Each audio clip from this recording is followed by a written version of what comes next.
제가 들었던 이야기 하나 소개 먼저 드리려고 합니다. 우화인 것 같아요. 누군가 만든 이야기라는 생각이 드는데요. 돼지 한 마리와 닭 한 마리가 서로 만나서 절친한 친구가 되었습니다. 두 친구가 세상을 더 알고 싶어서 함께 여행을 떠났는데, 여행을 하다가 한 마을에 다다랐는데 파티를 하고 있는 거예요. 근데 그 파티를 보니까 자선 파티예요. 누군가를 돕자는 파티예요. 그리고 그 앞에 이렇게 글을 써놓았습니다. 햄 앤 에그 샌드위치 제공, 이렇게 써놨어요. 그래서 그걸 보고 닭이 돼지한테 말을 합니다. 야, 돼지야, 이 파티를 보니까 참 좋은 일 하는 것 같은데 우리도 여기 들어가서 우리의 몸을 들여서 헌신하자, 우리도 좀 좋은 일 해보자, 그렇게 말을 했어요. 넌 햄을 내놓을 수 있고 난 달걀을 내놓을 수 있으니 우리가 딱 안성맞춤이지 않냐? 그러니까 그 얘기를 듣고 돼지가 화를 냅니다. 야, 너 말 쉽게 하지 마. 너는 그저 달걀 하나 낳으면 그만이지만 나는 몸을 다 바쳐야 되는데 너라면 그렇게 할 수 있겠냐? 그렇게 막 핀잔을 줬어요. 그러니까 닭이 그 얘기를 이렇게 듣더니 또 말합니다. 돼지야, 그렇지가 않아. 넌 단 한 번의 헌신만 하면 되지만 나는 매일매일 알을 낳아야 되는 매일의 헌신이 필요해. 그게 더 어려운 거야. 이렇게 이야기를 했다고 해요. 만들어낸 이야기지만 생각해 볼 요소가 좀 있긴 있는 것 같아요. 제가 이 얘기를 보면서 들으면서 이게 같은 맥락의 질문일 수 있을까 생각했어요. 아이를 낳는 것이 힘들겠습니까? 아이를 매일매일 양육하는 것이 힘들겠습니까? 네? 둘 다 힘들어요. 그렇죠. 맞아요. 정답이에요. 둘 다 힘든 일이고 둘 다 보람이 있고 둘 다 아름다운 일이라고 생각이 되어집니다. 어느 것 하나가 더 중요하다 말하기 어려운 것 같은데, 사실 우리가 생각해 보면 낳았으면 잘 돌보고 잘 길러야 합니다. 특히나 우리가 영적인 의미에서도 전도를 해보면 잘 구슬러서 교회에 갖다 앉혀놓는다고 끝나는 것도 아니고, 이 사람이 은혜를 받아서 예수 믿고 영접하고 예수 믿는 사람이 돼서 영적인 출생을 했다고 끝나는 일도 아닙니다. 전도를 한 사람이라면 믿음을 결단하고 영적인 출생을 한 그 모습을 보면서 더 큰 책임감을 느끼죠. 이 사람이 예수 그리스도의 제자로 잘 자라나야 하는데, 그러면서 그 사람을 위해서 매일매일 기도하고 매일매일 교회에 데려와야 되고 매일매일 그가 실족하지 않고 신앙의 성장을 이룰 수 있도록 계속적으로 애를 써야 합니다.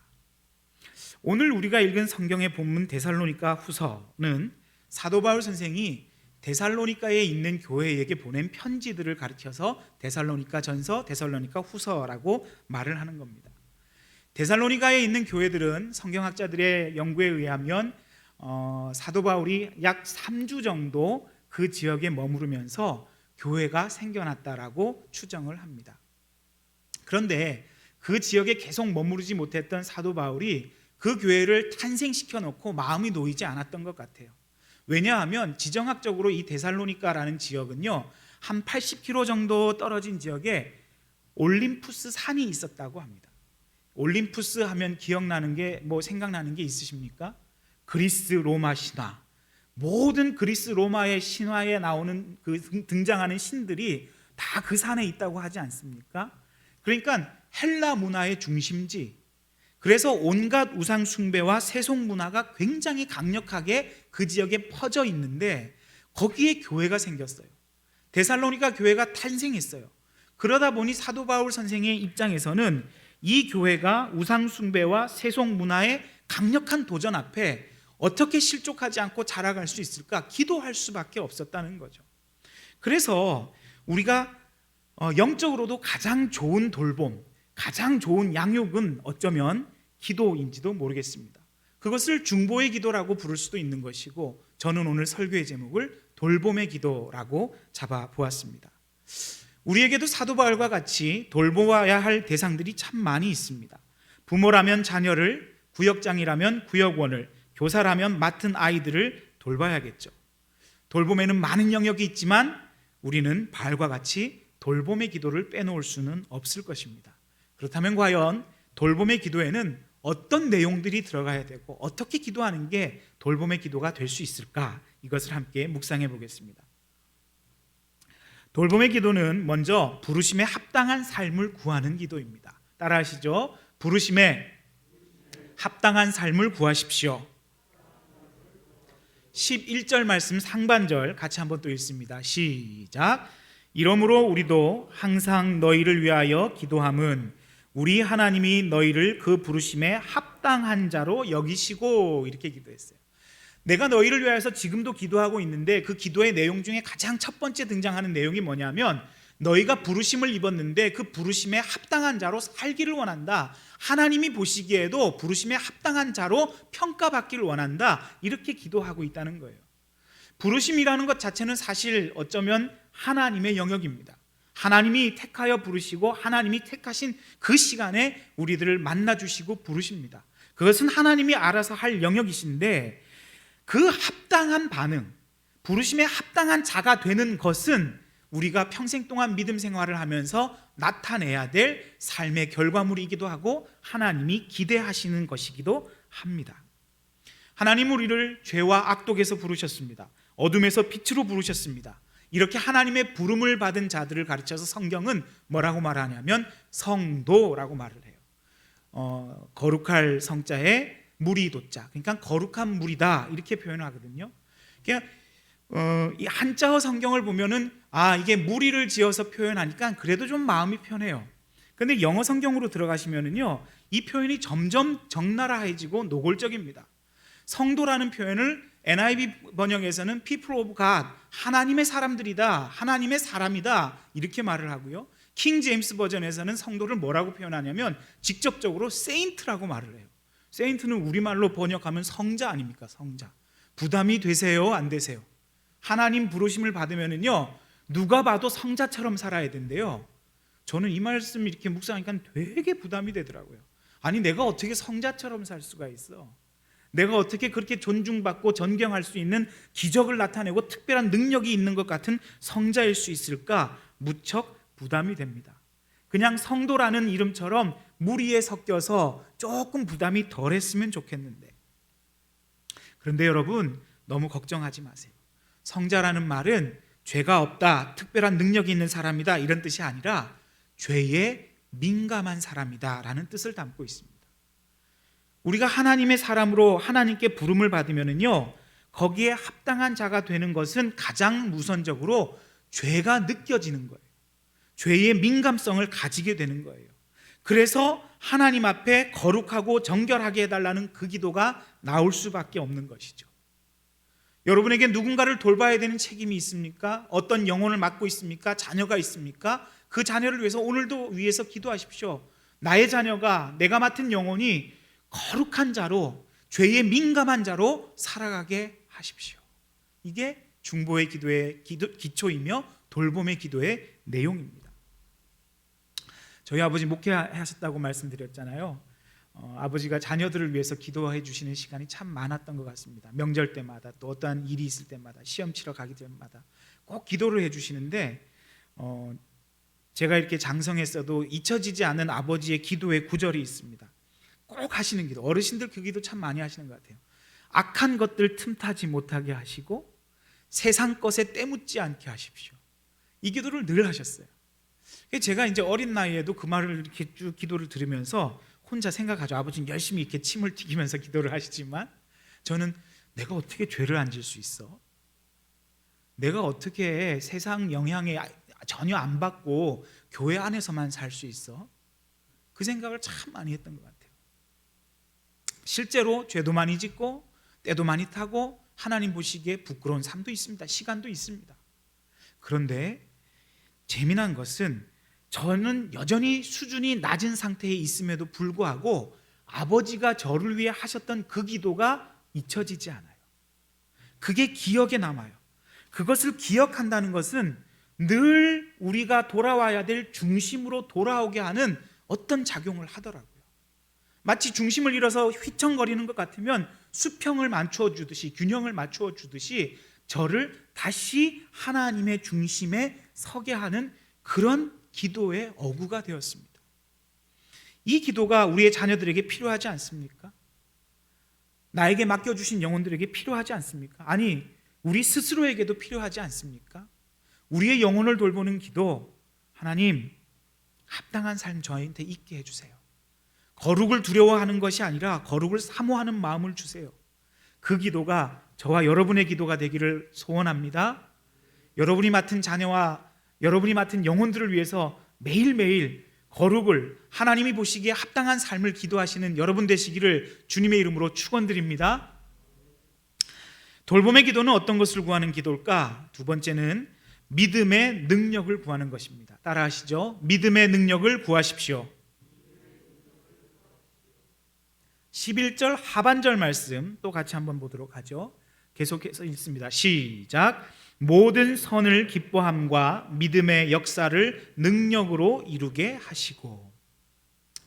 여기 믿음, 능력 이런 단어가 성경에 좀 나오기 시작하면 사실 좀 어렵습니다. 이게 좀 어렵습니다.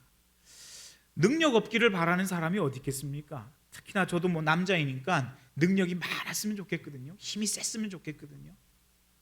그래서 이 능력이라는 것은 늘 마음 한켠에 우리의 강렬한 욕구와 열망이 되기도 하죠. 그래서 능력이라는 것을 꿈꾸면 가슴이 뛰기도 하고, 야, 내가 능력이 있어서 어떠한 일을 잘 성취하고 수행해내면 그것이 기쁘기도 합니다. 그런데 반대로 능력이 부족한 어떠한 순간을 만나거나 능력이 부족해서 실패를 경험하면 그것만큼 쓰라린 마음이 또 없습니다. 저희가 운동선수들 열심히 경기를 했는데 지고 나서 하는 인터뷰를 들어본 적 있으십니까?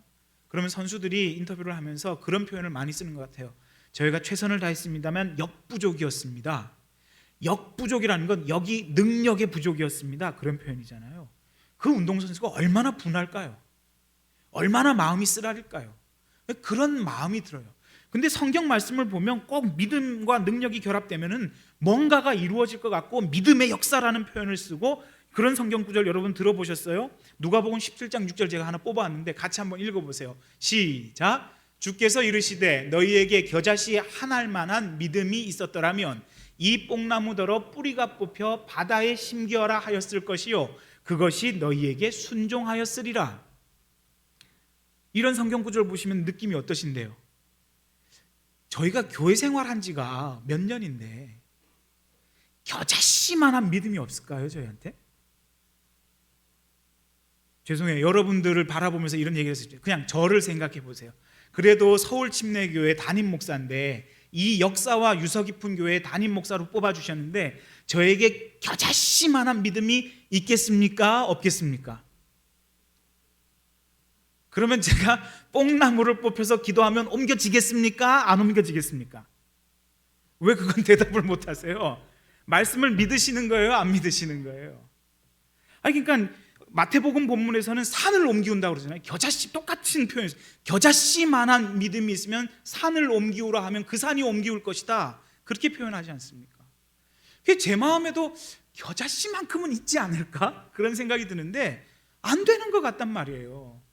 믿음도 없는 것 같고 능력도 없는 것 같단 말이에요. 이거 어떡하냐고요. 예전 목사님들이 해주셨던 이야기 또 하나 생각이 나요.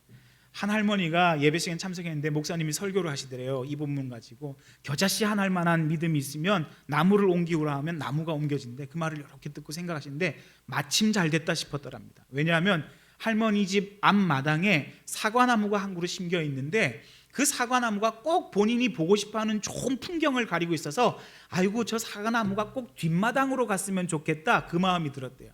근데 마침 목사님이 그 얘기를 하셔서 내가 가서 그렇게 기도해봐야지. 목사님이 믿는 대로 구하고 의심 없이 구하면 산을 옮기려 하면 산이 옮기고 나무를 옮기려 하면 나무가 옮길 것입니다, 그렇게 말씀하시니까 될 거야. 집에 가서 할머니가 열심으로 믿음을 가지고 의심 없이 기도하고 주무셨어요. 그리고 아침에 나가봤는데 사과나무가 옮겨졌을까요? 안 옮겨졌을까요? 대답을 하십시오. 옮겨졌습니까? 안 옮겨졌습니까? 그거 어떻게 그렇게 잘하세요? 다들 믿음이 없으시구만요. 안 옮겨졌어요. 할머니가 목사님을 찾아갔습니다. 목사님 말씀대로 기도하면 옮겨진다고 그랬는데 안 옮겨졌어요. 목사님이 그 얘기를 듣고 잠깐 생각을 하시더니 묻더랍니다. 할머니, 아침에 일어나서 기도하신 이후에 아침에 일어나서 앞마당으로 나가셨어요? 뒷마당으로 나가셨어요? 앞마당으로 나갔죠. 의심했네. 옮겨졌을 거라고 생각했으면 뒷마당으로 가셨어야죠. 우리의 기도가 과연 그런 것일까요? 겨자씨만한 믿음이 있으면 산을 옮긴다는 게 그런 의미일까요? 아닙니다.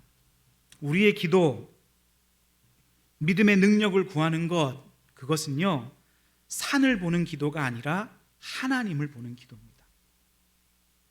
우리가 명하여 산이 옮겨져라, 명하여 나무야 옮겨져라, 내게 믿음의 능력을 주옵소서 하는 거는요, 사실은 우리가 직면하고 있는 산 같은 문제들이 너무 크고 그 산을 명하여서 내가 전투하는 심정으로 다가서는 게 아니라 그 모든 문제 가운데, 산처럼 버티고 있는 문제 가운데 계시는 하나님, 그것마저도 지배하고 계시는 하나님께 포커스를 맞추라는 뜻이에요. 믿음의 역사를 능력으로 이루시게 하겠다는 이 말씀도요, 조금 쉬운 번역, 더 자세한 번역으로 보면은 모든 선을 행하는 것과 믿음으로 하는 일들을 하나님께서 그분의 능력으로 이루게 하시고, 거기에 그분의 능력이라고 딱 들어가 있어요. 우리에게 갑자기 능력이 부어져서 믿음으로 의심 없이 기도하면 어떠한 능력이 생길 거야, 그런 걸 말하는 게 아니란 말이에요. 하나님이 원하시면, 하나님의 능력이 있으시면 산도 옮기울 것이고 나무도 옮기울 것이고 믿음의 역사도 보여주실 거라고요. 그러니까 우리가 돌봄의 기도를 한다, 중보의 기도를 한다, 우리가 맡은 영혼이 이러하기를 원한다라는 여기에서의 이 기도는 그에게 믿음의 어떠한 특별한 능력이, 은사가 주어지기를 구하는 것이 아니라 그가 모든 상황 가운데에서 하나님께 시선을 맞출 수 있는 자가 되게 하십시오, 그 기도한다는 거예요.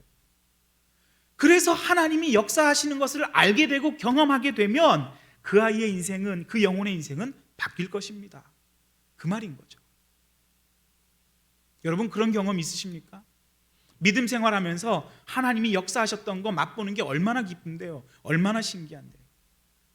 그거는 다른 사람이 보기에는 유치할지 몰라도 기도하는 당사자, 그 경험을 한 당사자에게는 놀라운 것입니다. 제가 그 사역을 시작해서 전도사 시절을 막 거쳐왔지 않겠습니까? 저 역시 전도사 시절 때는 유년부, 주일학교 했습니다. 그런데 그때나 지금이나 좀 비슷한 게 제가 애들 언어를 잘 구사를 못해요. 이 주일학교가 저한테는 사역이 제일 어려운 대상이에요. 제가 당시에 3학년, 4학년 아이들을 맡았는데 옆에 목사님과 부서를 연합해가지고 여름 캠프를 진행을 했습니다. 한 800여 명 그때 아이들이 막 모여서 여름 캠프를 막 진행하는데, 여름 캠프가 진행되면서 절정에 다다르는 시간이 있었어요. 그게 뭐냐면 제가 섬겼던 그 오래전에 교회에 25m 되는 큰 종탑이 있었는데, 기념탑이 있었는데, 거기에서부터 철사줄을 쭉 내려서 캠프파이어에 불을 딱 당기는 게 아이들 캠프의 절정이에요. 예전에는 그런 거 많이 했거든요. 그래서 이제 마지막 그 순서를 준비하기 위해서 아이들을 한 자리에 다 모아놓고 찬양 조금 부르다가 줄을 지어서 나가면 마당에서 이제 불이 쫙 떨어지는 게 그 퍼포먼스로 준비되어져 있었습니다. 그런데 제가 그때 찬양을 담당하고 있었는데, 아이들 찬양 제가 노래야 하지만 율동 잘 못하거든요. 그런데 무슨 요청이 뒤에서 긴급하게 들어왔냐면 문제가 생겼다는 거예요. 그 위에서 불을 딱 내리는 걸 시연을 하는데 그 불덩어리가 중간에 걸려가지고 안 떨어진대요. 그러니까 무게추를 많이 심었어야 되는데 무게가 부족해서 중간에 걸려서 덜렁덜렁 하고 있는 거예요. 그래서 지금 시간이 필요합니다. 줄을 다 걷어가지고 다 제거하고 다시 묵직하게 해서 내려야 되는데 시간이 조금 필요하니까 애들하고 찬양하고 있어요. 저희가 기도하고 있으니까 괜찮을 겁니다. 식은땀이 나더라고요. 이게 도대체 얼마나 걸릴지, 얼마나 보장을 해야 되는지, 이게 시간도 정해져 있지 않은데 저보고 뭘 어떻게 하라는 말입니까? 아유, 얼마나 그때 마음이 당황이 되고 식은땀이 나는지 몰랐어요. 기도가 절로 나왔습니다. 하나님, 저 어떡하죠? 큰일 났습니다. 사역자라고 앞에 섰는데 애들은 잔뜩 기대가 들어가 있고 하나님의 역사가 어떤 건지 좀 보여주고 싶은 그런 퍼포먼스도 하고 싶은데 너무 어렵네요. 너무 어렵네요. 하나님 도와주세요. 하나님 도와주세요. 2시간 동안 혼자 아이들을 끌고 했습니다. 그렇게 오래 걸렸어요. 그러니까 그럴 수밖에 없는 게 그 높은 탑에 올라가서 줄을 다 당겨갖고 내리려니 그게 얼마나 시간이 오래 걸리겠습니까? 근데요, 제가 무슨 정신으로 했는지 모르겠는데 그 2시간을 애들하고 너무너무 뜨겁게, 너무너무 즐겁게 보냈어요. 준비하지도 않았던 레크레이션, 반별 대항, 학년 대항, 찬양, 댄스 경연, 뭐 그 자리에서 순서가 막 쏟아져 나오는 거예요. 그래서 막 애들이 캠프파이어보다 더 뜨거워졌어. 그래서 내가 이렇게 할 수 있었나? 난 절대 이럴 수 없는 사람인데. 생각할수록 저는 그게 하나님께서 기도 들으시고 기도로의 능력을 맛보게 해주신 것 같더라고요. 여러분 듣기에 되게 유치하시죠? 저도 지금도 생각해도 되게 웃겨요. 그게 뭐라고? 그런데 재미난 것은 제가 어려움이 당하거나 내가 할 수 없을 것 같은 그 일을 만날 때마다 그때의 생각이 나요. 그때의 생각이 나면 긴장이 풀어지고 그냥 웃음이 피식 나와요. 그리고 할 수 있지. 하나님 하시면 되지. 교회 개척이요? 왜 안 어렵겠습니까? 근데 그때 경험이 있으니까 하면 되지. 하나님 하실 텐데. 이게 좀 무책임한 표현인지 모르겠는데 뭐 어떻게 되겠지? 하나님 책임지시겠지. 근데 하나님 하셔요. 그 맛을 보고 그 경험을 했던 사람은요, 그 영적인 원리들과 영적인 작용들에 대해서 뭔가 깨달아지고 뭔가 그 느낌이 있단 말이에요.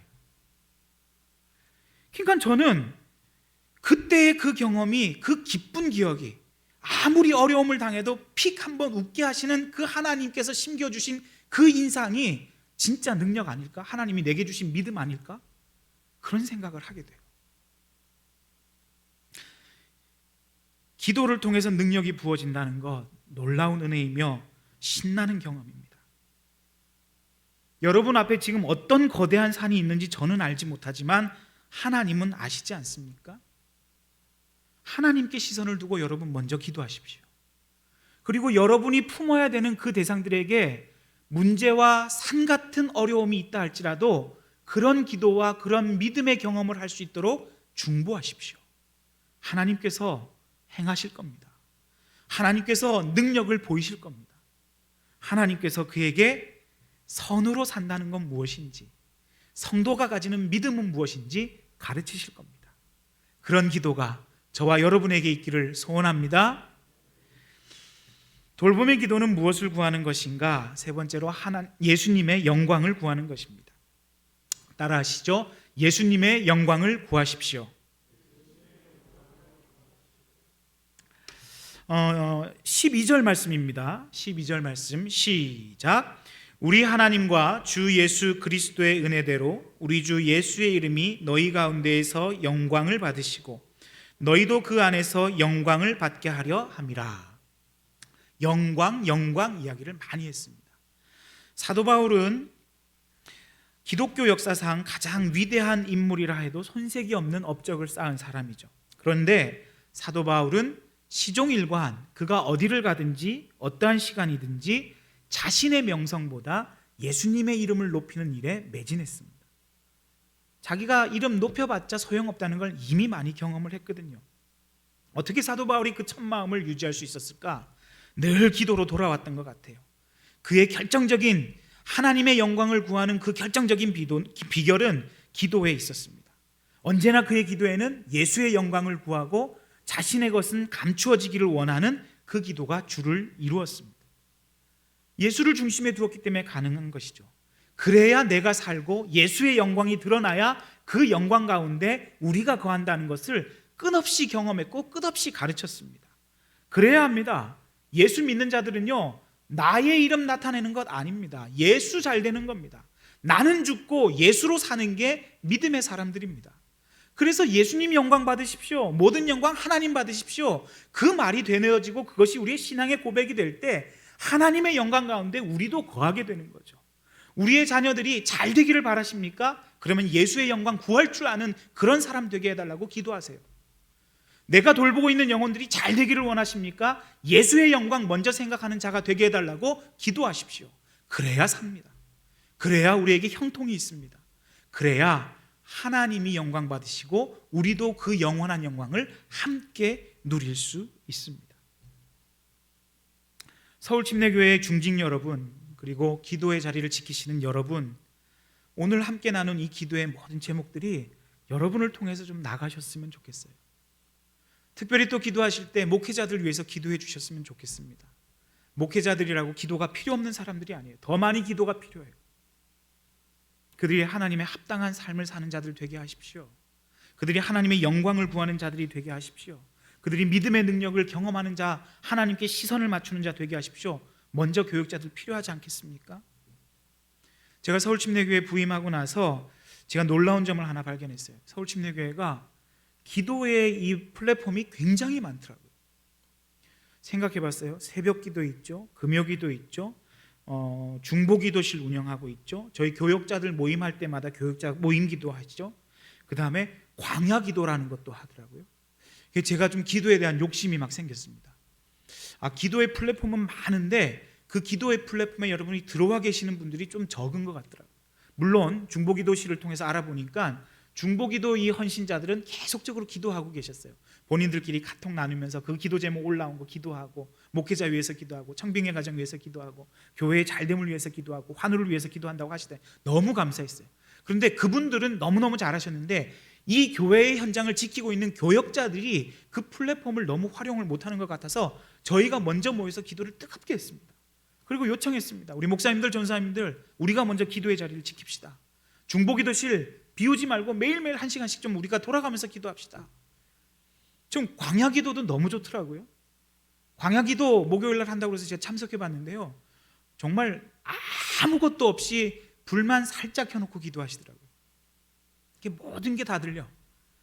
이래서 광야기도라고 부르시는구나. 제가 그걸 깨달았어요. 제가 광야기도 이게 담당한 날에 여기 앞자리에서 앉아서 기도하는데 그날 저녁을 안 먹고 제가 기도를 시작했거든요. 뱃속에서 꼬르륵 꼬르륵 소리가 나는 거예요.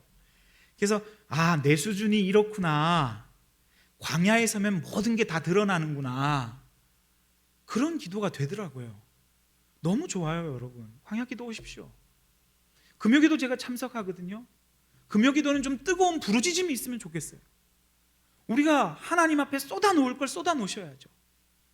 여러분 오해하지 마십시오. 부르짖는 기도가 고급하고 아니면은 침묵하는 기도가 더 고급하다, 이런 말씀을 드리는 것이 아닙니다. 그것은 사명이 각자인 것처럼 자신의 기질이나 자기가 맞는 그 기도의 포맷이 있어요. 그것은 맞추어서 하시면 되는 겁니다. 간절함의 표현도 어떤 분은 깊은 침묵 가운데서 간절함이 표현되기도 하고, 어떤 분은 부르짖는 가운데 간절함이 표현되기도 하죠. 우리가 중요한 것은 부르짖어서 기도하냐 침묵으로 기도하냐 이게 아니라 당신에게 기도에 뜨거운 열망이 있고 기도에 대한 뜨거운 감격이 있느냐, 간절함이 있느냐, 그게 중요한 것 아닙니까? 맞춰서 오십시오. 기도의 자리를 지켜내시고 기도의 자리를 채우십시오. 저희가 고민하고 있어요. 새벽 예배 언제 회복하지? 이 코로나 상황을 보면서 우리가 새벽 예배가 회복돼야 되는데, 새벽 기도회가 회복돼야 되는데 언제 하지? 기도해 주세요. 기도가 더 풍성해질 수 있도록. 중보기도실 비지 않도록 기도해 주세요, 여러분. 이 자리에 계신 분들이 돌봄의 기도, 교회 공동체를 돌보는 것, 내가 맡은 영혼을 돌보는 것, 그 기도의 자리를 지켜내고 돌보는 것, 우리에게 맡겨주신 사명 아닐까요? 저는 기도를 맡은 자로서 영혼을 포기할 수 없습니다. 영혼을 맡았기에 기도를 포기할 수 없습니다. 똑같은 말이지 않습니까? 예수 믿는 자로서 영혼과 생명을 다루지 않는 사람이 어디 있습니까? 그렇다면 여러분 기도의 자리 지키셔야 됩니다.